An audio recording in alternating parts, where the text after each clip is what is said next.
আসসালামু আলাইকুম। তহমিনাস কিচেনে আপনাদের সকলকেই স্বাগতম। আজকে পায়েস ভিডিও নিয়ে আপনাদের সামনে আবার হাজির হলাম। আমি এখানে ২.৫ লিটার দুধ ভালো করে জাল করে নিয়েছি। তারপর আমার হাতে ২ মুঠ চাউল ভালো করে ধুয়ে এটা দুধের সঙ্গে দিয়ে দিয়েছি। দুধটাতে চাউল দেওয়ার পরপর কিন্তু ভালো মতো নাড়াচাড়া করতে হবে। আমার চাউলটা সিদ্ধ হয়ে গিয়েছে। আমি এখানে পরিমাণ মতো চিনি দিয়ে নিয়েছি। চিনি দিয়ে ভালো করে নাড়াচাড়া করতে হবে। পায়েসের ক্ষেত্রে নাড়াচাড়া না করলে কিন্তু তলায় ধরে যাওয়ার সম্ভাবনা থাকে।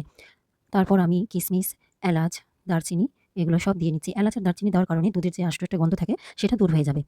তারপর ভালো করে নাড়াচাড়া করে নিয়ে একটু আঠালো ভাব হয়ে আসলে বাস হয়ে গেল পায়েস। আমার পায়েসটা হয়ে গিয়েছে। এখন এটা আমি সার্ভিং ডিশে সার্ভ করে নিব। বাসায় হঠাৎ কোনো গেস্ট আসলে এভাবে অল্প দুধের পায়েস আপনারা চটজলদি রান্না করে খাওয়াতে পারেন। আমি এখানে সার্ভিংয়ের জন্য কাজু বাদাম দিয়ে নিচ্ছি। তারপর পেস্তা বাদাম দিয়ে নিচ্ছি। আমি এগুলো আগে থেকে কেটে কুচি করে রেখেছিলাম। তারপর কাঠবাদাম দিয়ে নিচ্ছি। এই যে ফাইনাল লুক। ভালো থাকবেন, সুস্থ থাকবেন। আমার ভিডিওতে যদি ভালো লেগে থাকে লাইক, কমেন্ট, সাবস্ক্রাইব করতে ভুলবেন না। আল্লাহ হাফেজ।